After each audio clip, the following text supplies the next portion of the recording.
আমাৰ দেশত যেতিয়া সংবিধান নিৰ্মাণ হৈছিল আৰু যিটো সময়ত আমি 1950 চনৰ 26 জানুৱাৰীত যিখন আমি সংবিধান গ্ৰহণ কৰিছিলোঁ তাত সমাজবাদ আৰু ধৰ্মনিৰপেক্ষ এই শব্দ দুটা নাছিল। তাৰ মূল কাৰণ হ'ল যে ভাৰতত কোনো এজন ব্যক্তিয়ে ধৰ্মনিৰপেক্ষ হৈ থাকিব নোৱাৰে। ভাৰতবৰ্ষত 5000 বছৰৰ পৰাই আধ্যাত্মিকতা আছে আৰু সেই আধ্যাত্মিকতাই আমাক শিকায় সৰ্বধৰ্ম সমভাৱ। আমি নিৰপেক্ষ নহয়, আমি সমান ভাৱ ৰাখোঁ। সেইবাবে আমাৰ যিটো সেকুলাৰিজিম সেয়া পশ্চিমীয়া দেশতকৈ বেলেগ। ঠিক সেইধৰণে অৰ্থনৈতিকভাৱে আমি কেতিয়াও সমাজবাদী নহয়।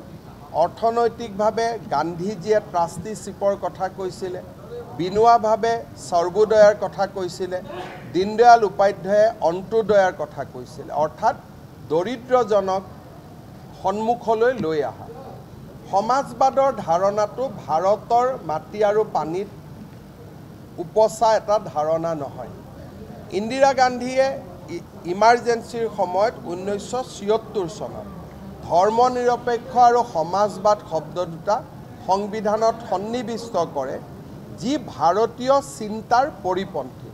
ভাৰতীয় সংবিধানৰ 14 নম্বৰ অনুচ্ছেদে ৰাষ্ট্ৰই কাকো পৃথকে পৃথকে চাব নোৱাৰিব বুলি উল্লেখ কৰি ধৰ্মনিৰপেক্ষতাৰ এক বিশাল স্তম্ভ নিৰ্মাণ কৰি থৈ গৈছিল।